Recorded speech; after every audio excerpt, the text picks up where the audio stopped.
Hello, friends. Welcome back to Sunday Shenanigans with me, your host, Trevor Stewart 1308. And we are here with the ASOC Prod Cat and the Peanut Gallery. Hi, guys.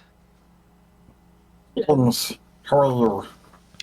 Well enough. Well enough. We were just talking about Twitch's enticement program. You watched a video about Twitch's enticement program. What were you saying? Um, and it's kind of antithetical to what they want to do, which is they want more people to watch and but they're enticing you to get viewers to stick around and watch for a certain amount. But the way they're doing it is say your average view count is 50, you have to maintain 50 or higher for the entire length of the stream in order to get your base price versus everywhere else, which is they pay you an increasing amount per number of viewers over the length of the stream, not. And No. if it drops below a certain number, you do not get nothing.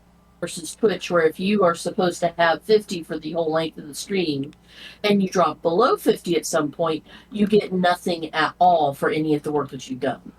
Oh, wow. No Wow. chocolate factory. Goodbye, sir. Yes. Wow. So it's like, That's no wonder Twitch has stopped paying us. uh, their whole thing is, and I don't think it's specifically maybe how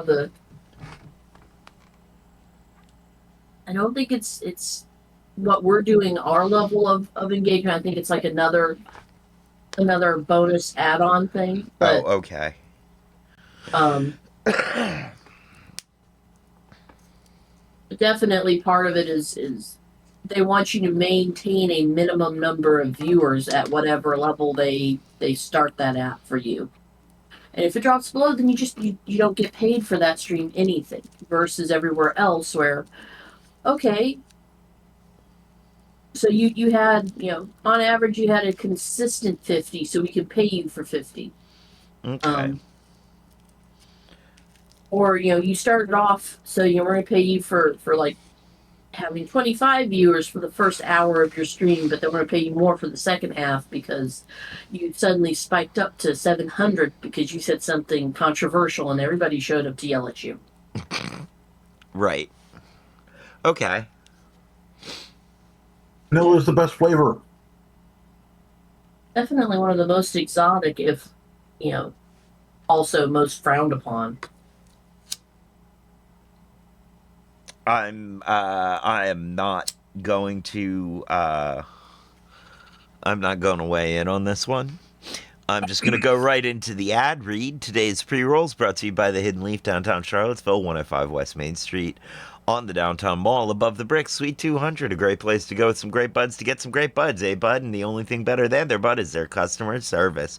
Also, they have the lowest prices in town, according to my own personally highly biased research, by which I mean I was incredibly high when I did my biased research. Don't forget to check the website for times and events. The website is thehiddenleafcville.com. That's thehiddenleaf, all one word.com, where you can find events such as Frosty Fridays, which is where you will find our other two sponsors, Firehouse, where there's smoke, there's fire, house, and Kush Gang, purveyors of fine edibles and drinkables. Note of disclaimer, this will probably be a politically oriented stream because we will be listening to and playing along with a politically oriented game. All of the politically oriented opinions you hear herein belong to us, the expressor of the opinion, the channel, and or the parent company, but not necessarily any of our sponsors, including Firehouse and Kush Gang and Hidden Leaf. Hi, Just Me Crystal, great to see ya. And with that, I think we will get rolling into the game.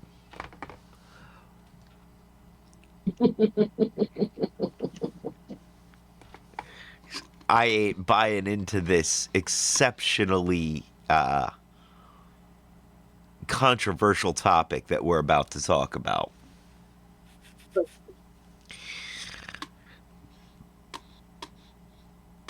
Yeah, yeah. All right, so I do like vanilla. I like vanilla. Chocolate is one of my favorite flavors, though, ever. Mm, Vanilla can be really good and subtle and full of nuance, but a lot of vanilla Like isn't, me. right? you can be subtle. Like a train wreck. You know, I did not say the second part, dear heart. Uh, I let someone else say it. I am of the opinion, I am of the mind that almost all flavors are wonderful in their own way. And that at the right time, in the right mood, no one flavor is better than another. It Zombie Skittles. zombie Skittles, is that what you said? Yes. Remember Uh the zombie Skittles I gave you? thank goodness no. I remember they exist. I remember I tried them. I don't remember what they taste like and I'm happy with that. Yes, there are some things that are not good and I am okay not trying them. Um but like the standard flavors, Yeah. chocolate, vanilla, strawberry, cherry, you know, I'm not into cherry flavored candies myself personally. I'm not wild. I like cherries. I especially like sour cherries, but cherry flavored stuff, nah. I Love. only said that in response to in case you said something highly controversial and everybody came in to yell at you. So I'm just like, yeah, that is surprisingly controversial, but no one cares. Right? But you got me talking about it. Yeah, not my intention. Your intention? No. My intention? Yes. I mean, not necessarily specifically on, the topic of ice cream flavors, but I will pass on vanilla, says Just Be Crystal. that's okay. If if you've got real vanilla, it does worlds of interesting things because it just boosts so many other flavor profiles and makes them more noticeable. And when you Agreed. take it out of the mix, they become very Dull. one dimensional. Yes. But so much stuff is vanilla, quote unquote, and it's made with the various fake extracts. And Beaver butt. yes, and it becomes, or even worse, a type of alcohol. What is the word that I want? I have lost the word. A derivative from a type of alcohol that the other half makes something that you really shouldn't ingest. Yeah. Byproduct. Thank you. Yeah. I'm with you there. So that's ruined a lot of vanilla things because you've got these cheap byproducts that do most of the same things, but because they're not real, they lack the extra dimensions that real vanilla has. Agreed. Agreed. Agreed. I like some of the cinnamon variations. You've got real cinnamon, and then you've got all the stuff that kind of smells and kind of tastes like it's passed off like it, and it's not it. Yeah, real Simmons talks with a Jamaican accent.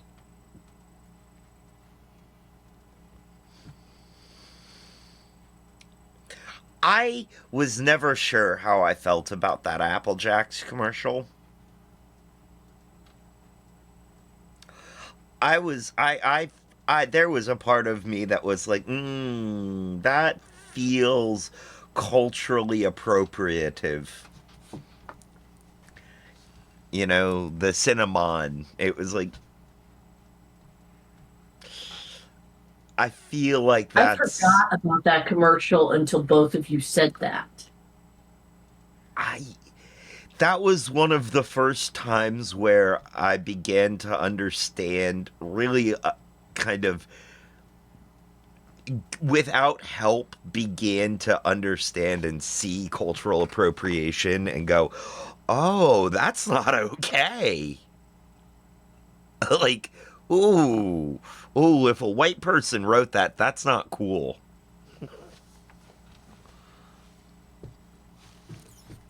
We need if. Yeah, it's Yeah, Applejack. Fortunately, I don't think there should be an if there. no, no. And I had a, yeah, that was my moment of being like, I think I said something wrong here.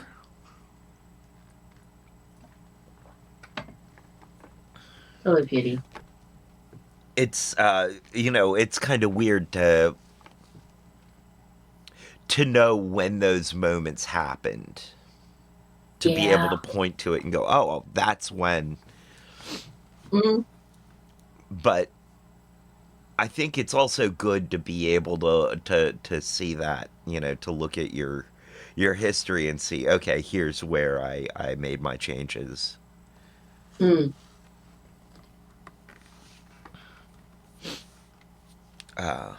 Well, all right. We have discussed stuff. Let us get on with the game. Wait, wait, don't tell me.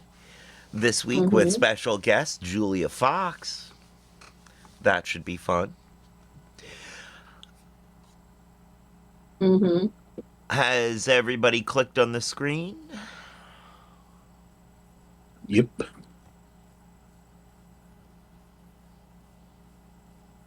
From ADP. Can Whether it's a we last hear minute it? policy change or adding a new company holiday, All anything can right. change the world of work. From HR to payroll, ADP helps businesses take on the next anything. ADP, always designing for people.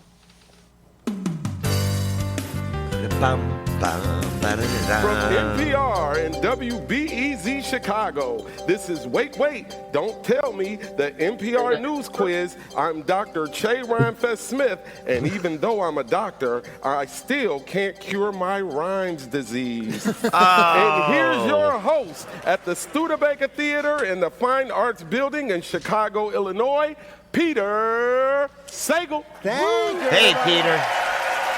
Thank you so much. We have a great show for you today. Later on, we're going to be joined by actor and model and internet influencer Julia Fox. But first, we are so glad to have Rhymefest back with us. Now, Rhymefest, after the last time you joined us, we got a lot of emails praising us, of course, for having the wisdom to have you, but also regarding your pronunciation of the word Illinois. Yes. Which I just said in the traditional fashion. Yes. You, of course, are a lifelong Chicagoan, so we would like to give you an opportunity to respond to those people. Well, look, brother, I'm hip-hop. You guys invited a rapper on, so I'm always going to bring the Illinois from Illinois. I just think people didn't get that. All right. Well, we are eager to find out how you pronounce where you are from, so give us a call. The number is 1 triple. Chicago rapper named L.A. Noise.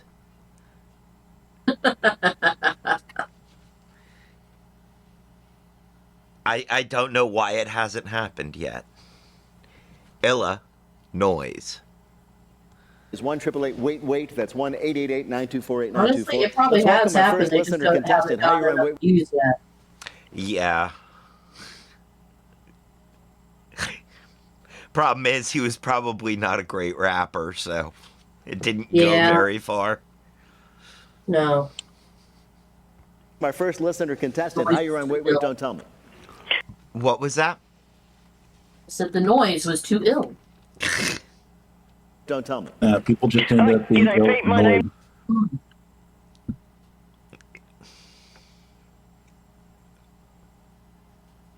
No. Nope. I'm going to keep going. Pete, my name's Greg. I was born and bred in Brisbane, Australia, but I now call Northfield, Vermont home, primarily because of my beautiful 11-year-old daughter, Margot. So a shout-out to Margot, please. Wow. Okay. All right. That's I was an Australian a from Brisbane, backstory. end up in Northfield, Vermont. It's a very simple word, a woman. Oh, yes. It's happened to so many of us. Well, Yes, exactly. Greg, welcome to our show. Let me introduce you to our panel this week. First up, he's the comedian whose new special, Un-American, will be available on Amazon and Apple on November 25th. It's Adam Burke. Hi, Adam. G'day. Hey, Adam, mate. Next, he's the comedian you can see at the Punchline Comedy Club in Atlanta, November 7th through the 9th, and at the Arlington Draft House in Arlington, Virginia, November 28th and the 29th. It's Alonzo Bowden. Hey, Alonzo. How you doing? G'day, Alonzo. And he's a comedian who'll be performing at the Parkway Theater in Minneapolis on November 23rd and at the Crocodile in Seattle on December 28th. It's Josh Gondelman. Hey, Josh. G'day. Welcome to the show, Greg. You are going to play Who's Rhyme Fest this time. Rhyme Fest, filling in for Bill Curtis, is going to read you 3 quotations from this week's news. If you can correctly identify or explain 2 of them, you will win our prize. Any voice from our show you might choose for your voicemail. Are you ready to play? I'm ready to play. Then let's do it. Here's your first quote. My son loves Halloween, the pumpkins, the ghosts, but this house had dismembered bodies. That was one of many people this year who are complaining that Halloween decorations have become too what? Gory. Scary? Too scary indeed. Yes, that's right. More and more people. I'm going to give myself the point because I said gory, not necessarily scary, but I think it's on the right line. Yeah. Okay. More and more people are saying Halloween decorations are too scary. What? I said I think all 3 of us should get the point because that's effectively what they're saying. They're too. Yeah, they're too much. Yeah.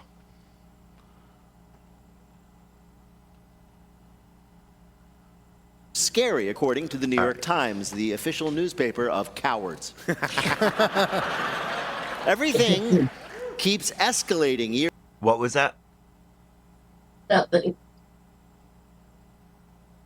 What? was an exclamation over the Oh. official newspaper of cowards. Aha. Aha. Okay. After year, you used to be able to get by with like one giant skeleton. Now you find yourself saying, honey, we can get pig organs on Amazon. How do you scare kids now? Yeah. You know what I mean? Like, so what? Yeah. Like, kids are so. You remind them that they're inheriting the crap show of an environmental disaster called Earth. Yeah. You show them a picture of the president. Kids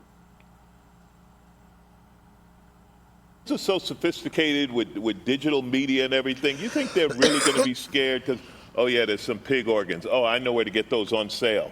You know what I mean? Yeah. Like, Yeah. Only way you can scare a kid is a giant picture of like an iPhone battery on 0. Yeah. yeah. There it is. My neighborhood, it's all over the place. There's some really like realistic kind of decrepit bodies. There's one house that has a dinosaur skeleton. And it's like, that's not scary to me. I only know dinosaurs as skeletons. Right, That's like what they've been my whole life. But then I live in New York City, and down the block from me, one extremely scary house, Cuomo for mayor sign. And that's been, that's really been creeping me out. I noticed this first in Chicago like 10 years ago in my neighborhood in Logan Square. I was walking down the street, and someone in their front garden had like a full-size clown, right? Right, Clown, just a fine. clown. But the clown was in an electric chair. and with like the full cap, of course. and the clown's guts had exploded all over the front lawn. And I was like, this is amazing. This person doesn't know how clowns, electric chairs, or guts work. I know. At the same time, I mean, you do point out something weird. It's like you live in a neighborhood, you get to know your neighbors, they seem nice, and then like at Halloween time, you get a glimpse into the darkest recesses of their mind. If they're going to do that, if they're going to go that full out with their subconscious, putting it on display for Halloween, on Valentine's Day, you should get to watch them make love. That's true. Nah, I'm good. All right, here I'm is good. your next quote. Make sure the clock change doesn't end in divorce. That was a writer for Vice talking about evidence that the end of what this weekend is actually really bad for the health of your relationship. Savings time. Give me a hint, please. Well, to put it in language you might understand, your good day will end a little sooner. Shorter days. Yes. Daylight saving. Daylight savings, that's it. Psychologists, believe it or not, say that the stress of a suddenly changed schedule, the lost sleep, and seasonal affective disorder can lead many couples to break up with the end of daylight saving. The trick to maintaining a healthy relationship, though, with daylight saving is cheating on your partner right before you turn the clocks back, right? So you sneak out at 2 a.m., you come back at 3, bang, it's 2 a.m. again, you never left. Do most of these arguments take the form of, hey, honey, you've got to turn the clock back? And they're like, I wish I could turn the clock back. Going full share. If I could turn back time. Yeah, we're not leaping forward here, honey. I feel we're falling back. I would like to spring ahead into my next relationship. Isn't it just a simple thing of, oh man, this is another hour we're home together? Like, that's the problem. Yeah. Now you got another hour. You got to fight over what you're going to stream, what you're going to watch, what you're going to eat. It's better. People like being out and away from the relationship. It's that time together that ruins it. Why is this still running, though? Why is daylight? I thought the government was shut down. So your theory is because the federal government is currently shut down. The guy who's in charge of the big clock. So you're telling me that, like, the guy who presses the button at 2 a.m. on Sunday morning, that sets the clocks back, he's not working, so therefore it's not going to happen. That's Mike Johnson, by the way. Actually, he's working. He's just not getting paid. Yeah. I would say actually the current federal government is trying to turn the clocks back far more than an hour. All right, Greg, your last quote is from the Washington Post. Is the dog acting strange? Is the cat destroying things more enthusiastically than usual? That's from an article about new evidence that our pets seem unhappy because it turns out they're all what? Depressed? Well, all right, I'll give you a hint. They don't even have thumbs to twiddle. Oh, they can't Bored. use media and TV and stuff. Well, yeah, I'm going to give it to you. They're bored. Our pets are bored. Now, you always knew your dog could get bored, sure. I mean, would he be sniffing his butt if he had anything more interesting to do? But pet behavior experts say pet boredom can lead to behavioral issues like tearing up toys and furniture. But the dogs say, I'm not bored, I'm living my best life, tearing up these toys and furniture. But they say boredom can affect all the pets, cats, even fish and birds. That's a tough lesson to see a bored fish. Because you're like, wow, you think they have it all. They live in a castle, and still they're as depressed as the rest of us. And I don't know how a goldfish can be bored anyway, because apparently they only remember things for 4 seconds. So it's like, where am I? Oh, where am I?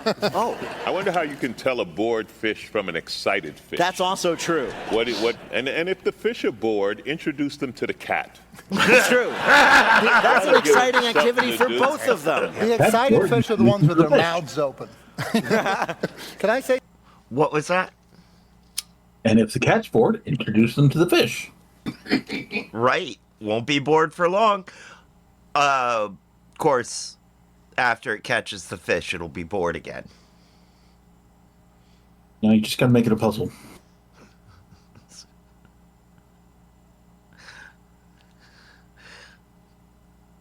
Something slightly off. 1 fish, 2 fish, red fish, piranha.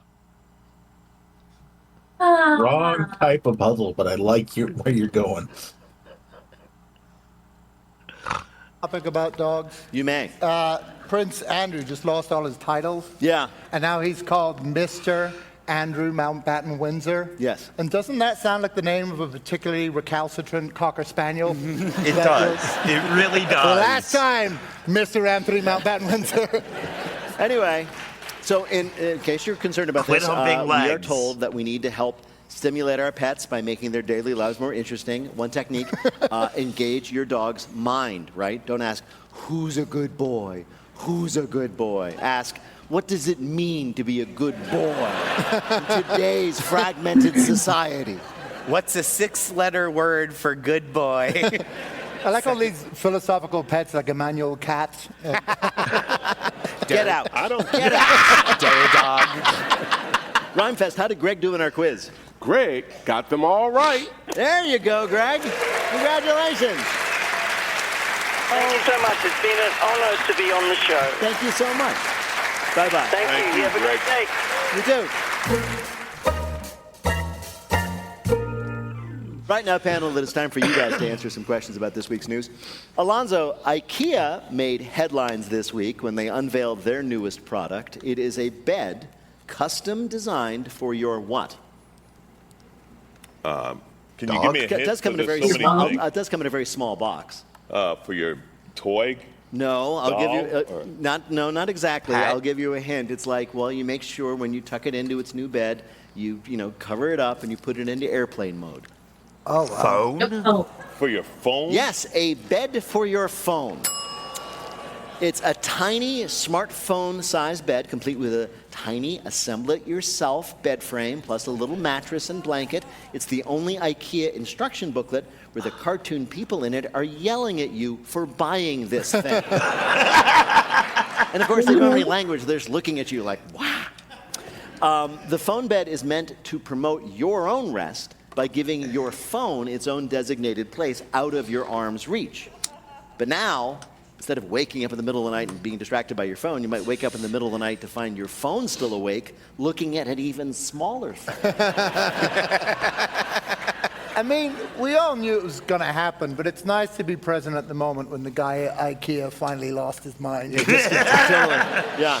He's just surrounded by Allen wrenches and little dongles, and he's like, I can't take it anymore. iPhone bed, screw it. I don't know, tomato coffin? Is that something?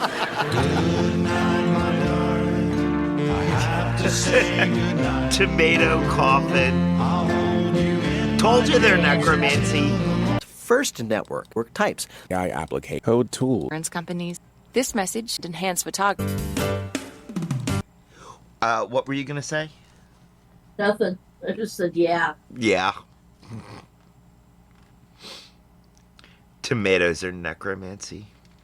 From NPR and WBEZ Chicago, this is Wait, Wait, Don't Tell Me, the NPR News Quiz. I am Dr. Che Rhinefest Smith, and we're playing this week with Josh Gottleman, Adam Burke, and Alonzo Bowden. And here again is your host at the Studebaker Theater in Chicago, Illinois, Peter Sagal. Thank you, Ron Fest. Right now it's time for the Wait, Wait, Don't Tell Me Bluff the Listener game. Call 1-888-WAIT-WAIT to join us on the air. Hi, you are on Wait, Wait, Don't Tell Me. Hi, Peter. This is Haley. I'm calling from Newport Beach, California. Newport Beach is a beautiful place. What do you do there? I'm actually currently planning my dog's quinceanera. I'm sorry. No, I'm with her. Your dog's quinceanera. Yes. All right. At least they're not bored. Right? Nope, they're not born. But, okay, now, first off, if it is 15, 16? 15.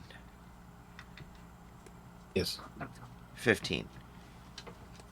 Quinceañera.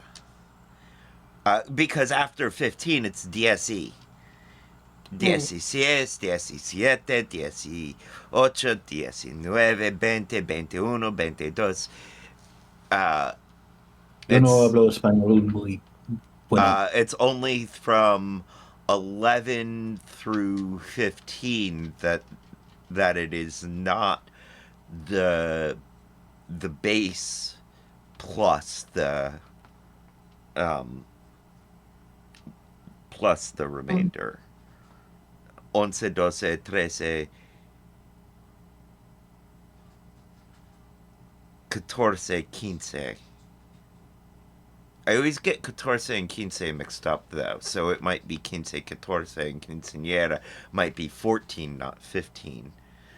But No, it's 15. It's 15, okay. 14 then is 14.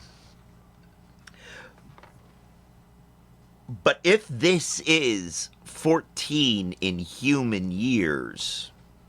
15. 15 in human years, that is an old dog. That is a very old dog. And it deserves a party for making it that long. Now, if it's 15 in dog years, that's a little over 2 in human years. Right. At which point you're throwing your dog a party just to throw your dog a party. Either way, the dog is still not bored. True. And either way, there's nothing really wrong with it. Like, no. If you like throwing parties enough that you're just going to throw your dog a party just to throw your dog a party, RTFO, I am on board. I am 100% on board. You know? Given kind of the different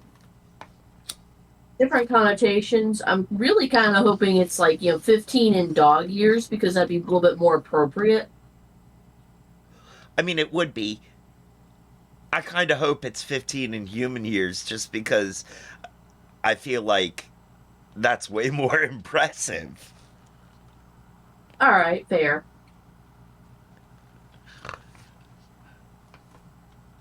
Let's find out. Yes, let's.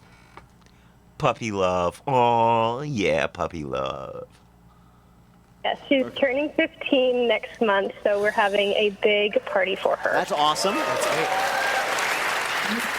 Well, welcome to the show, Haley. You're going to play our game in which you must try to tell truth from fiction. Human or dog years. Rhymefest, what is Haley's topic? It's one small step for man, then another small step, then another small step. Taking a walk. That classic pastime hasn't changed since one of our distant ancestors said, hey, I bet I can do this with 2 feet instead of all 4. Well, this week we heard about an innovation, finally, in the world of walking. Pick the one who's telling the truth and you'll win our prize, the waiter of your choice in your voicemail. Are you ready to play? Yes, I am. All right, first let's hear from Alonzo Bowden. Walking the golf course without playing golf is now a thing, and the golfers aren't happy about it. Golf course owners have jumped at the new income, with industry analyst Julian Lewis saying it's great for golf courses because they don't normally attract young people and everyone already there, well, let's just say they're pretty close to the 18th hole of life. Everyone is happy except the golfers. They're fighting back by hitting balls at the walkers. Walkers are kicking and throwing the balls in revenge. It's like pickleballers versus tennis players, but this ball is much harder. But this all-out war has only made the practice more popular. Walkers are now flocking to the golf course for the high-stakes dodgeball game, and golfers are loving their new moving targets. It's grown-ups acting like little kids, if the little kids were 5 Bloody Marys deep. Golf courses hosting I want that one to be real. Wars between the old golfing members and the new walking members. Your next story of somebody's getting a step up comes from Adam Burke. Known for such iconic kicks as the Air Jordan 1, the Air Jordan 2, and a bunch of others that have made more money than the actual Kingdom of Jordan, the boffins at Nike have finally addressed the worst part about moving your feet. Moving your feet. Which is why the company is proud to announce Project Amplify, which, while it sounds like an industrial-grade hairspray from the 80s, is, according to Nike, the world's first powered footwear system for running and walking. Described as an electric bike for the foot, and let's face it, is there any invention more universally beloved than the electric bike? This totally not insane device features a motor, a drive belt, and cuff battery. While the project is currently in development, Nike has officially changed its slogan to Grandma, just let the shoe do it. Nike creates the first power-assisted shoe The electric bike for your foot. Your last story of an ambulation renovation comes from Josh Gondelman. Ambulation Move over, Fitbit, renovation. because nice. now there's the Fit Butt. The Fit Butt is a pair of underpants that encourages physical movement by creating escalating discomfort if the wearer stays still for too long. First, the temperature of the garment rises to an unpleasant level. Next, the device administers a series of unpleasant but usually non-lethal electric shocks. And if the wearer still hasn't hit their exercise goal, the Fitbut enters wedgie mode, which is a nearly 100% success rate in inspiring activity. The only exceptions to the efficacy of the device are when people are too into its punishments. For anyone who doesn't think the Fitbut is intense enough, Activitron Enterprises plans to release an even more intense wearable, the Adam's Apple Watch. It's a device that literally chokes you unconscious if you don't complete your scheduled workouts. All right. One of these is a real innovation in walking we saw in the week's news. Was it from Alonzo Bowden that golf clubs are welcoming walk-only members who have engaged in a somewhat pleasurable war with the traditional golfers? From Adam Burke, Nike inventing the first power assist shoe to make you walk a little quicker? Or from Josh Gondelman, underwear that will incentivize you to get up and get moving in increasingly unpleasant ways? Which of these is the real innovation we found in the news? Nike. The only one that sounds remotely possible is A. You know, the other two just, no. That's why I'm going with A. Mm-hmm. Yeah, A. Much as the other two would be fun. Oh, I think C would be how some people would have too much fun with C. Yeah, exactly. Nike would try to invent something new because they own everything else. So I'm going to choose Nike. All right, you're going to choose Nike because there's basically nothing you would put past them. I understand. Well, to bring you the correct answer, we spoke to someone who has actually experienced this new frontier in walking. You strap it to your lower leg, and an arm actually lifts the back of your foot up off the ground. That was Jeff Dengate, the runner-in-chief at Runner's World, who got to test out this new shoe from, of course, Nike. Congratulations, Haley. You got it right. Yeah. What? I said she was right. It is B because we would not put anything past them. Yeah. I am happier for that one. I mean, yeah. I'm just stunned. We live in the future. You won our prize, the voice of your choice in your voicemail. Congratulations. Thank you so much. Thank you so much for playing with us today, and take care. You too. Bye-bye. Bye-bye. Walk away. Why don't you walk away? Walk away. Go on and walk away. And now the game we call Not My Job, where we ask people who've done everything to do something else. Julia Fox became nationally famous in 2019 when she starred in the movie Uncut Gems. But in New York, she was already well known as a model, a fashion designer, a club owner, an artist, and generally the coolest person in New York. So much so that Charlie So much so that Charlie XCX boasted on her latest record, "I'm So Julia." She joins us now. Julia Fox, welcome to Wait, Wait, Don't Tell Me. Thank you. We should start here. Like I said, in her hit song 360, Charlie XCX says, "I'm So Julia," so I will go to the source. What is it to be so Julia? So, I've thought about this a lot, and I think it's really just about being that girl and being confident and being a little bit cringe, not afraid to make mistakes, honest. You haven't. I mean, now I have to say, speaking of cringing, I watched the video for the song 360 by Charlie XCX, which you are in. There you are. But what was annoying me is when she says the lyric, or she sings the lyric, I'm so Julia, it's not you who appears at that moment. It's Chloe Sevigny, and I don't think that's fair. But you know what? It's What? because we're all a little bit Julia. And I think that's the message of the song. I think you handled that beautifully. That's what I think. Yeah. Peter, I think you're not taking in the compliment that means you're a little bit Julia. I wish. Like a lot of people, I first became aware of you from your amazing performance in the movie Uncut Gems by the Safdie brothers with Adam Sandler. And I was amazed to discover that that was your first major motion picture. Yeah. But then I heard that you have said that you learned to act working as a dominatrix earlier in your career. And I would, and just maybe both for my edification and to save people who are listening a lot of money on acting school, how did that work?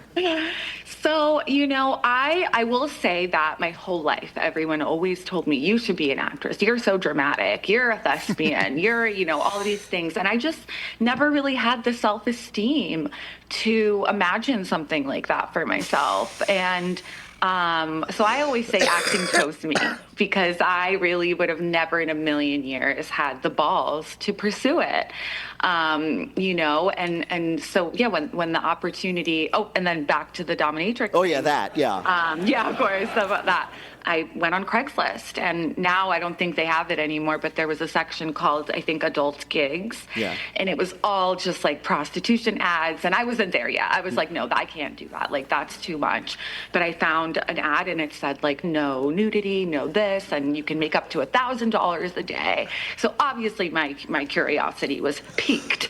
And I went in for an interview, and the rest is history. And I mean, you know, working there, it really was a crash course in acting because it is so psychological. Like, you really have to like read the room and kind of know what your client wants without them even really telling, because a lot of the time they don't even really know. You know, it's men. Like, it's like they don't tell you. You have to like, you know, do the mental gymnastics. I'm like, oh my God, like what could his fetish be? Okay, he's looking at my feet. Okay, he's like mentioned his mother a few times. Great. Like, let's do it, you know. I'm sorry. Like I mean, I know we men are famously withholding and refuse to communicate, but the idea that they won't tell the dominatrix what they want is amazing. Peter, look, I'm not an expert, but I think the dominatrix tells you what you want. Exactly, right?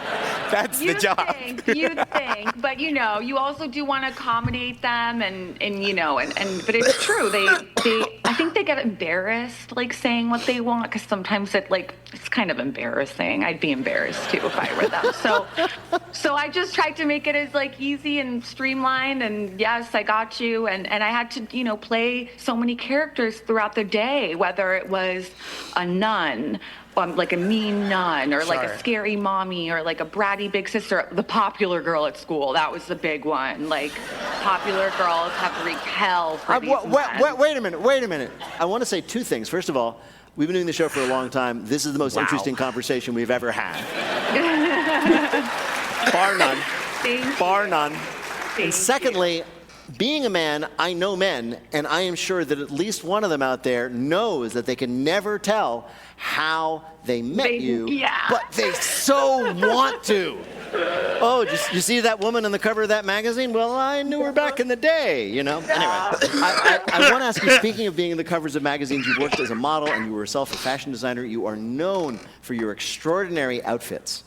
Are you allowed in your own mind to just go out wearing sweatpants and an old shirt? Oh, absolutely. Like when I'm not like this, you wouldn't even recognize me. Really? Like I look like, who's the guy that holds the ring from the movie? And my dress is, I'm Gollum. that person. You're referencing Gollum. Yes, I'm Gollum in real life. You say so that when you are not glammed up, as we often see you, and you're just scary. yourself. You're like. I'm scary. No, like I used to like be such a baddie. Like I would walk down the street. I've caused 3 car accidents and a bike accident. Like guys used to just go nuts for me. Now they run. They're like, oh, really?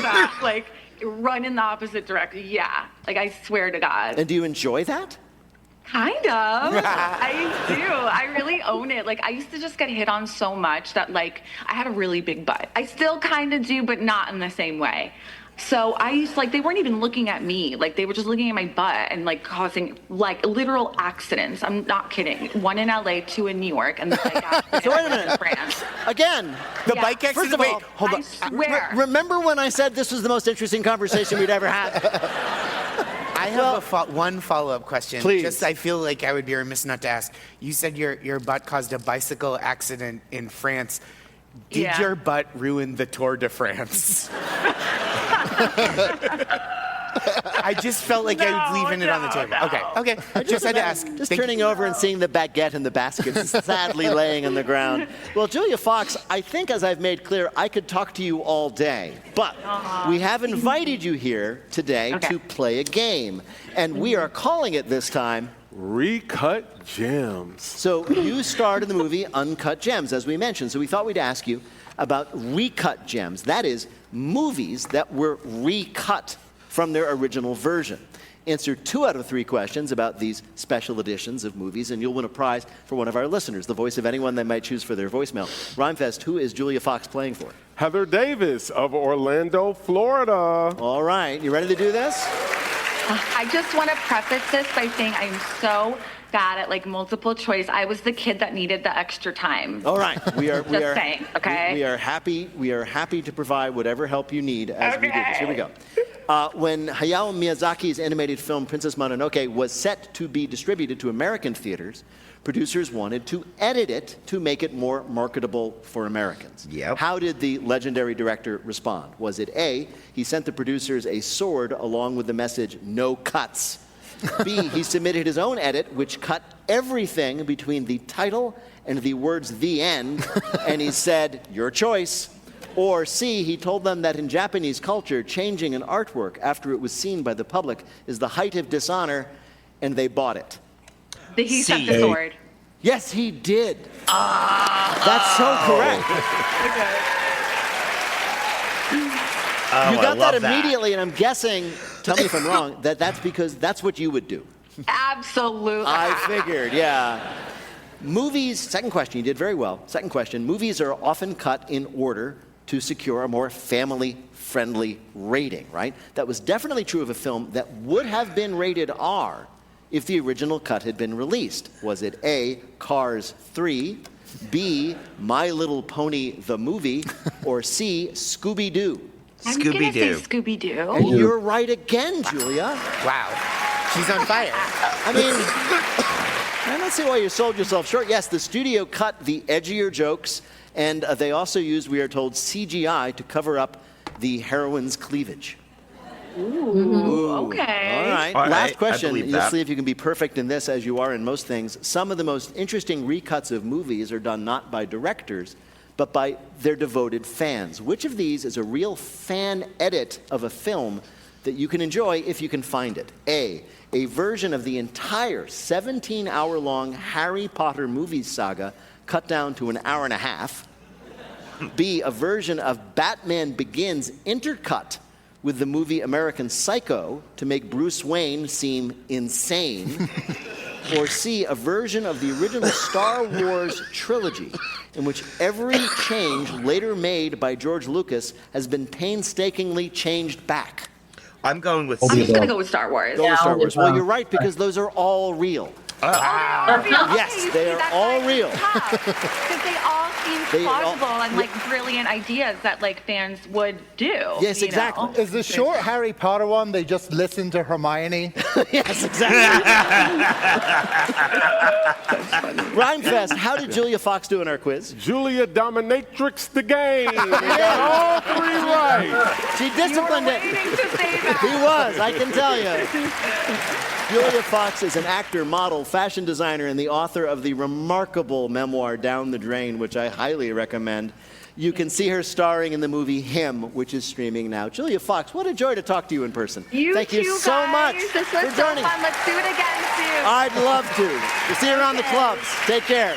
All right, bye. Bye. Message comes from Whole Food Appetizers, which comes from That Progressive was NPR, definitely and the an following interview message they all comes from really enjoyed. What was that? That was definitely an interview that they all really enjoyed. Yes, it was. Yes, it was. That was a lot of fun. From NPR and WBZ Chicago, this is Wait, Wait, Don't Tell Me, the NPR News Quiz. I'm Dr. Che Rhymefest Smith. We're playing this week with Alonzo Bolton, Josh Gottleman, and Adam Burke. And here again is your host at the Studebaker Theater in Chicago, Illinois, Peter Sagal. Thank you, Rhymefest. Thank you all so much. In just a minute, Rhymefest rhymes best in our Listener Limerick Challenge. Nice. If you'd like to play, give us a call, 1-888-WAIT-WAIT. That's 1-888-924-8924. Right now, panel, though, some more questions for you from the week's news. Adam, some people are the office jokester, some are the office workhorse, but there's an unofficial role at the office that could hurt your career and lead to burnout, we were told this week. You should avoid becoming the office what?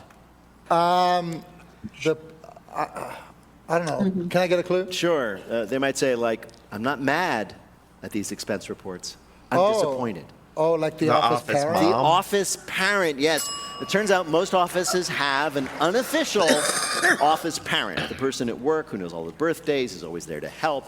They'll even drive to Walmart at 10 p.m. because you forgot you needed poster board for your big presentation the next day. Experts of office psychology say that if you are the office parent, you should be mindful of how this role can tax your own mental health. It's a slippery slope. At first, you're the responsible one, right? Then all of a sudden, you're meeting with HR because you choo-choo trained a spoon of tomato bisque into your boss's mouth. I would think the office food thief would be the one. Yeah. That's the one you couldn't stand. The one, anyone who's a mess in the kitchen. Well, let me ask you this. If someone steals the food, who are you going to go to? The office parent. No, you're going to go to their ass. Now, this is true. The article advises if you find yourself in the role of office parent, you need to set boundaries. Like if someone comes to you looking for comfort because they're all upset about something, and this is from the article, you should say to them, quote, "This is a big boy job. You've got to handle it." Would the office parent know that they're the office parent? I think this was an article that was trying to show people that they might be the office parent and that you should step out of that role. We need an office Maury Povich. To find out who's the parent. You are the office father, yeah. Josh, in an interview with the Times of London, former New York Mayor Bill de Blasio bashed mayoral candidate Zoran Mamdani's policies, but the paper had to retract the story after they discovered what? Oh, I know this one. Yes. They had contacted the wrong Bill de Blasio. That's right. A reporter from the Times got an email for Bill de Blasio, so he emailed Long Island-based wine importer Bill de Blasio and asked what he thought of Mamdani's policies, and he just went with it. He responded, quote, "In my view, the math doesn't hold up under scrutiny and the political hurdles are substantial," unquote. Wow. Agree or disagree with him, you can see how this guy got elected wine importer. Is there any chance he was talking about the wrong Mamdani? It's true, yeah. Oh, Zoran Mamdani, the cheesemonger. I hate that guy. So the actual former Mayor de Blasio, who is a supporter of Mamdani, immediately called to the paper to retract it, and they did, said they had spoken to someone falsely claiming, quote unquote, to be Bill de Blasio. But the other Bill de Blasio was like, no, I did not. I never said I was the mayor. They emailed me and asked me for my opinion. He said, quote, "I am Bill de Blasio. I have always been Bill de Blasio." Is that the level that the newspaper's at? Like they just find a random email? Yeah, basically. And assume this is the guy? Yeah, it's like basically someone said, does anybody have an email for Bill de Blasio? Oh, here's one. Great. Mr. de Blasio, we want your opinion on the mayoral campaign. The guy's like, okay. So there's some guy walking around named Michael Jordan who just answers basketball questions all the time. Constantly. Yeah. In other news, Wine Spectator interviewed wine importer Bill de Blasio about this year's. The Michael Jordan did, but then he got a job acting and added B in the middle of his name. Uh-huh. And people now don't ask him about basketball. However, there's a basketball star out there now starting to get asked about acting.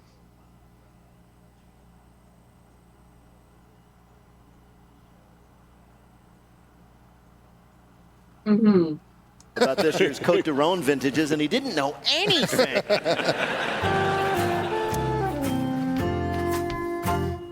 Coming up, it's Lightning Fill in the Blank, but first it's the game where you have to listen for the rhyme.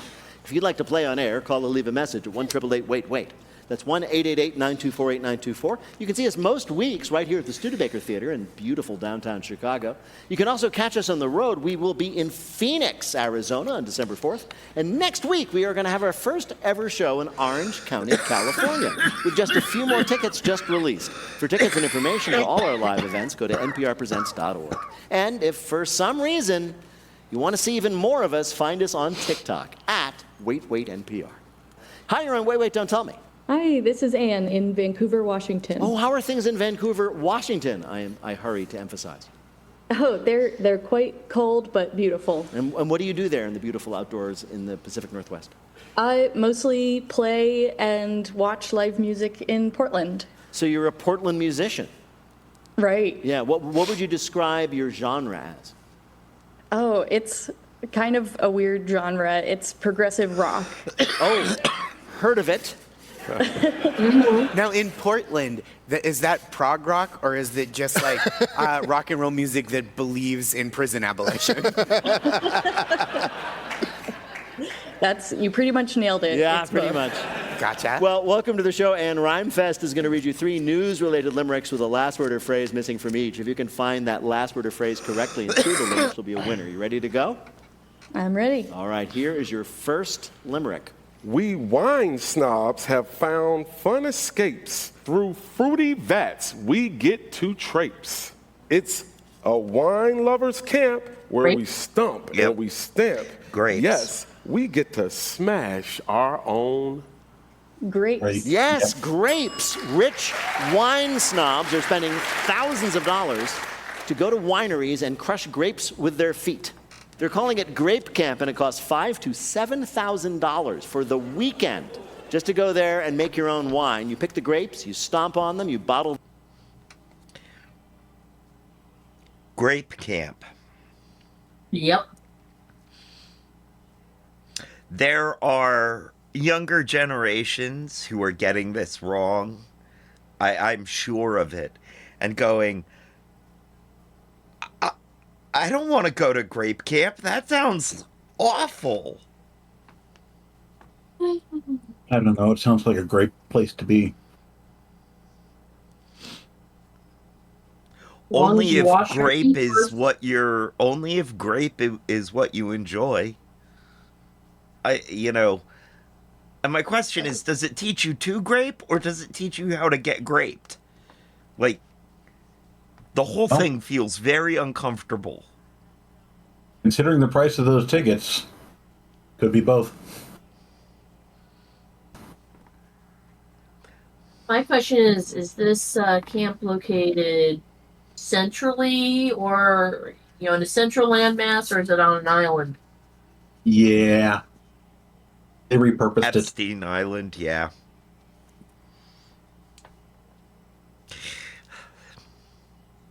Moving on. Camp. Epstein Island. Oh, that hurts.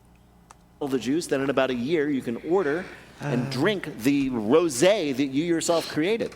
Oh, do I detect a note of my own athlete's foot? $5,000 to $7,000. $5,000 to $7,000. I'm such a rube. I can't tell the difference between grapes I step on at home for like $8.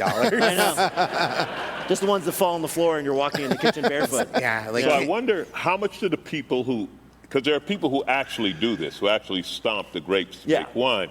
How much do they get paid? That's a good question. Or how much are they paying to do it? Somebody's paying $5,000 to pretend to do what you do every day. Yeah, I know. I mean, it'd be weird if, the actual grape stompers were, asking for a raise to say $20 an hour, and somebody said, I have an idea. Yeah. Rich, bored people will do anything to get their steps in, won't they? Really? All right, here's your next limerick, Ann. This insect home decor may cost less, but the nightmares it causes will stop rest. There are memories of stings which imagine buzz brings.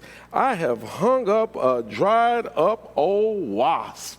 Nest. Yes, wasp nest. The latest trend in home decor is to hang a real wasp's nest in your home. No. Etsy dealers and interior designers, they wait for a few frosts and then they head outside and they go to the woods and they find and bring home wasp nests that they then sell for up to $250 each, presumably to people who want their guests to never relax. Still, designers say the unique constructions add, quote, an air of danger to your living space. Wait, so there are actual wasps in the There nest? are not. I believe that when you purchase the wasp's nest and it comes to you from Etsy or from the designer, it no longer has wasps in it. That's so sad. You're just buying a wasp's foreclosed home. You really are. And you're hanging it up like some lord. Yeah, it's like cross-species gentrification. It doesn't feel right, you know? I think you should, if you want a wasp nest in your home, you should have to do it the old-fashioned way by not cleaning under the gutters and the eaves. Josh, are you still doing wasp nests? That's so last year. We're doing termite mounds now, you idiot. I have a whole beaver dam in my man cave. And also in the man cave, a bear. It's also a bear cave. All right, Ann, here is your last limerick. A man cave is a beaver dam. Meets to blow off some steam. Letting out bottled rage is the theme. Behind soundproof doors, we let out some roars. We take a deep Scream. breath and then Scream. Yes, feeling stressed. Scream is right. Are you feeling stressed? Or yoga and meditation not doing it for you? Then why not join one of the growing number of scream clubs forming across the country if you're looking to relieve your stress in the most annoying way possible. Scream clubs meet in outdoor locations, far from other people. So yeah, whatever is happening in the First apartment rule of above you is Scream something Club else. is don't talk Meetings about start Scream with Club. breathing exercises. You scream then about you Scream set an Club. intention for the session and you scream. The motto of Scream believe Club you is said I that scream. Okay. First rule about Scream Club is you don't talk about Scream Club. Because you can't talk about Scream Club. Because you know, yes.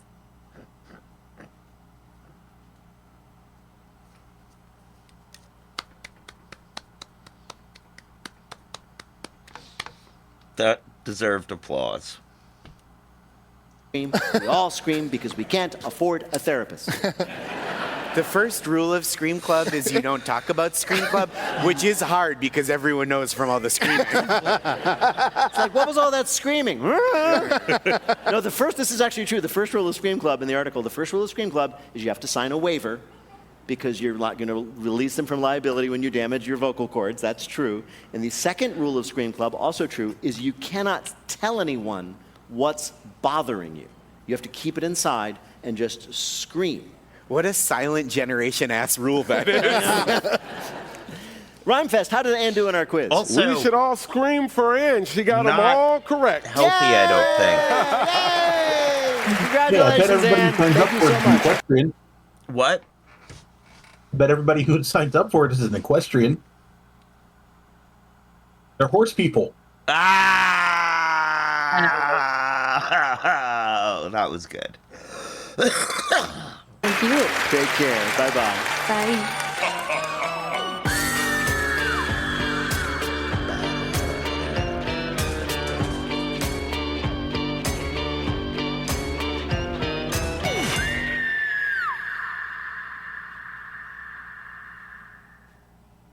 This message comes from When You Need Them.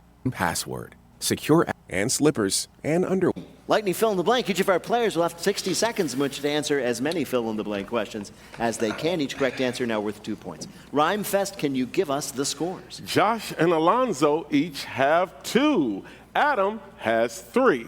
Oh my gosh. So Adam, you are in first place. Josh and Alonzo are in second. I'm going to arbitrarily pick Alonzo to go first. The clock will start when you begin your first question. Fill in the blank. On Tuesday, early voting in the race for mayor of blank broke records. New York. New York. Right. After devastating parts of Jamaica, Hurricane blank made landfall in Cuba. Melissa. Right. According to officials, blank troops will remain in Washington, D.C.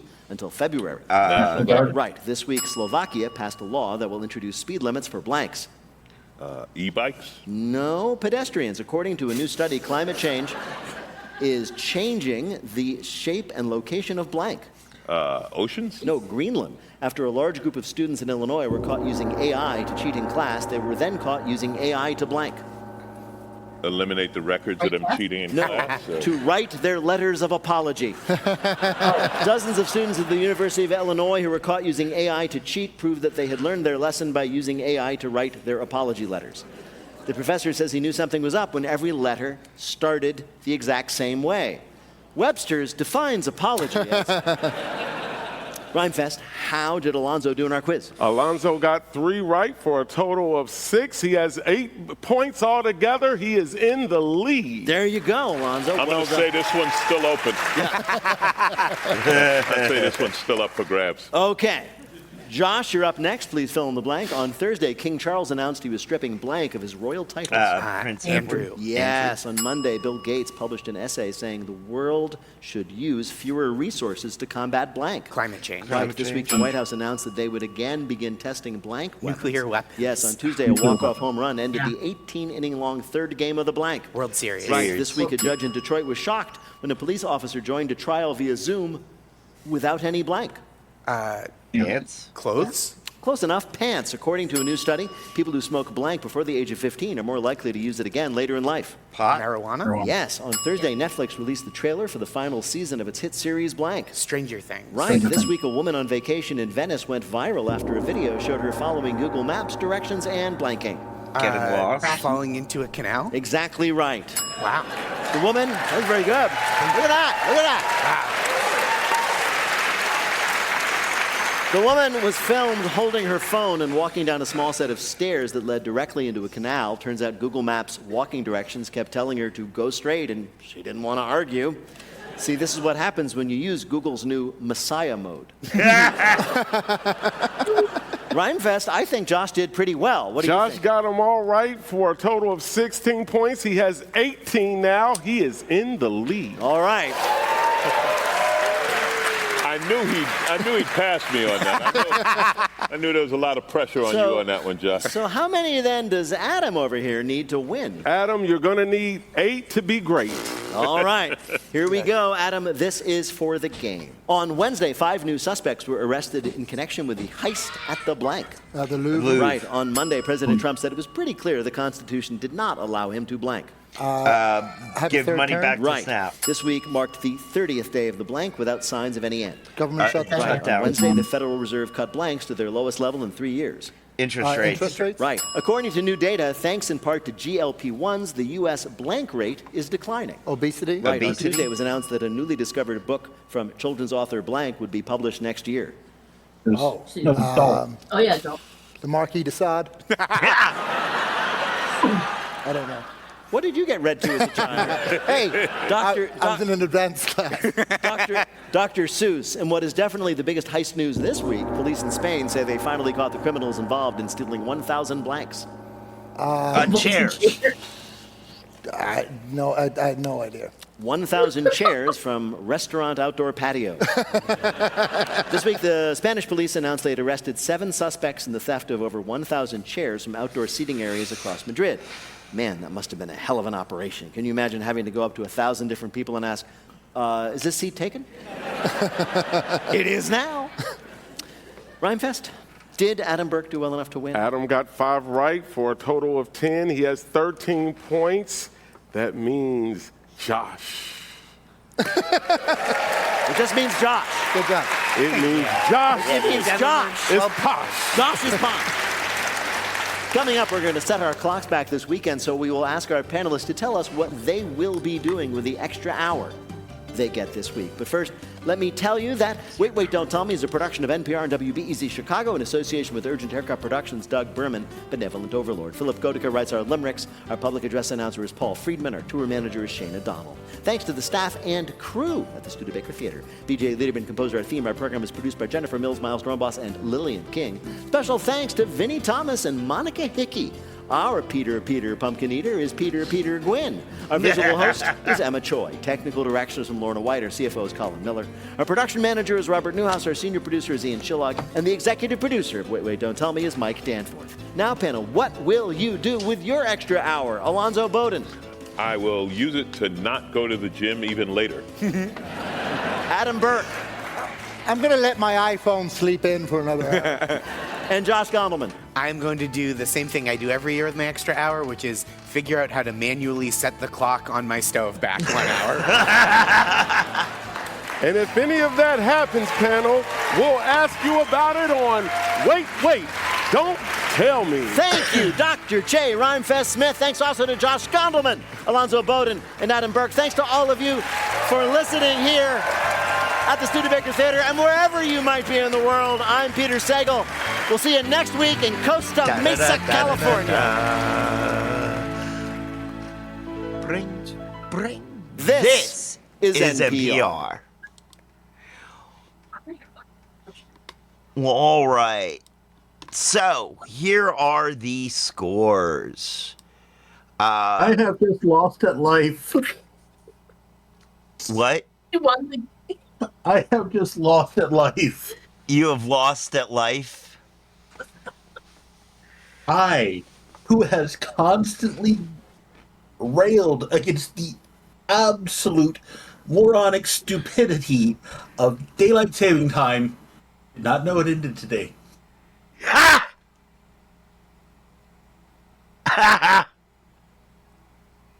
I constantly gripe about it, and I did not know. No one has said anything around me, which I'm thoroughly surprised. Want to hear you gripe about it?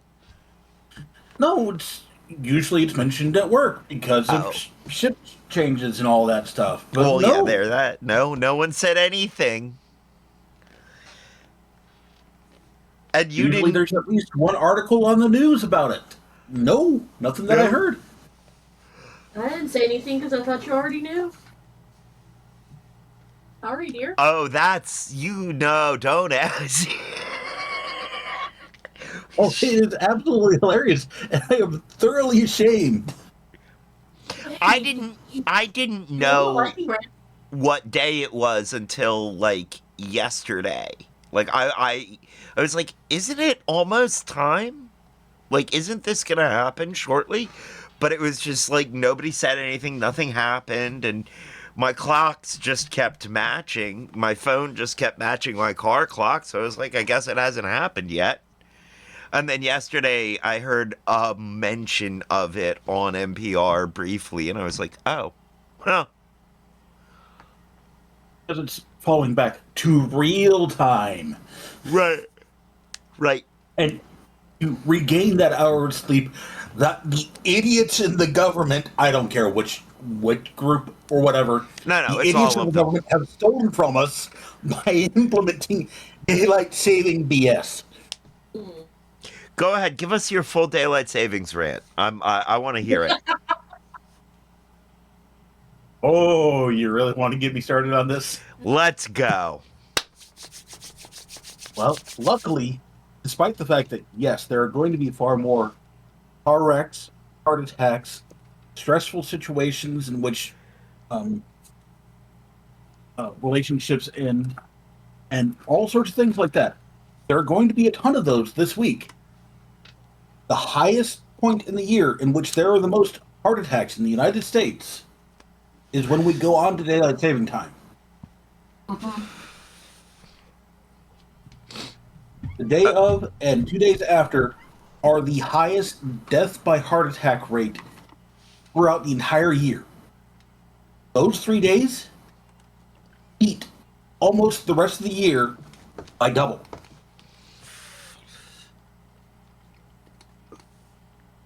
Caused by the stress of not knowing what time it is.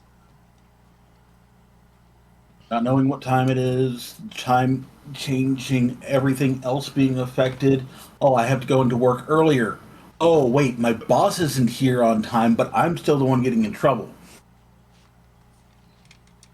Or I followed my alarm clock and I got fired. Right. things like that. Or I had to be up an hour earlier when I barely had enough time to sleep, so I got in a car accident. Noon is supposed to be when the sun is at its peak. That is not 1 p.m., you stupid sons of...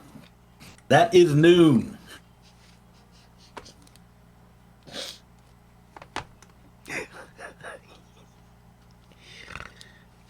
I mean...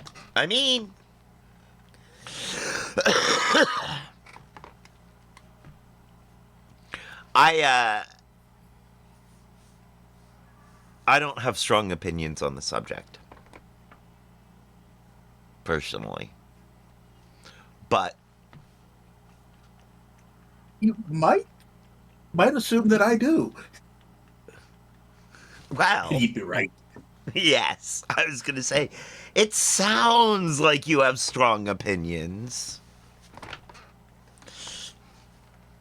So, the scores this week.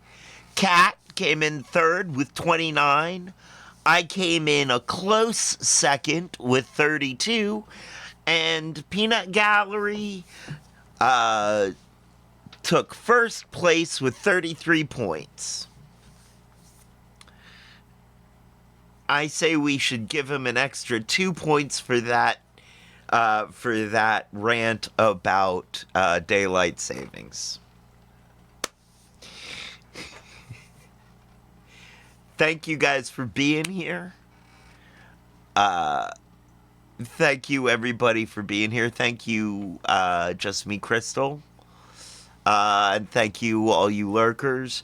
Don't forget to stick around for the raid. We will be raiding out to whoever is the DJ currently on the Sunday No Pants raid train. It looks like it's DJ 506. And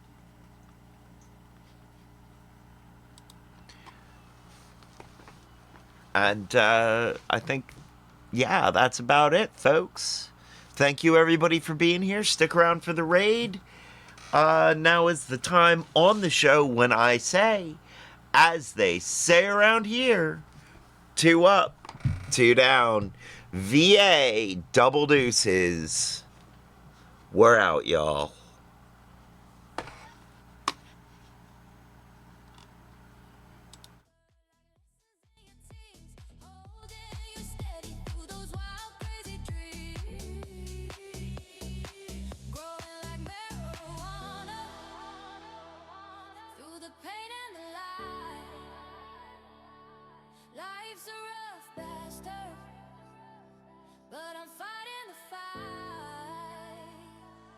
From roots to the buds, I'm aiming for the sky. Life's a slow burn, but I'm getting high. I'm getting high.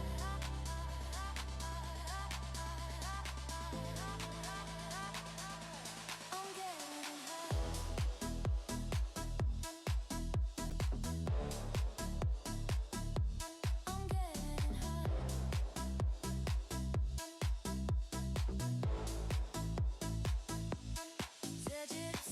I'm growing tall and tough, like your 20s hustling, life's calling you bluff. Stars getting strong, leaves catch every ray. Young adult years, you're paving your own way. Roots spread wide like the strength you earn fast, holding you firm when the world kicks your ass.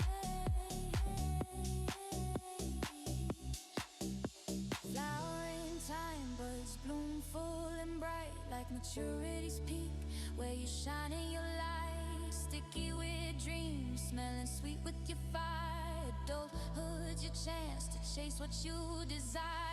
Roots keep you grounded, like wisdom you've gained through all the bullshit, through all of the pain. Growing like marijuana, through the pain and the light. Life's a rough bastard, but I'm fighting the fight. From roots to the buds, I'm aiming for the sky. Life's a slow burn, but I'm getting high.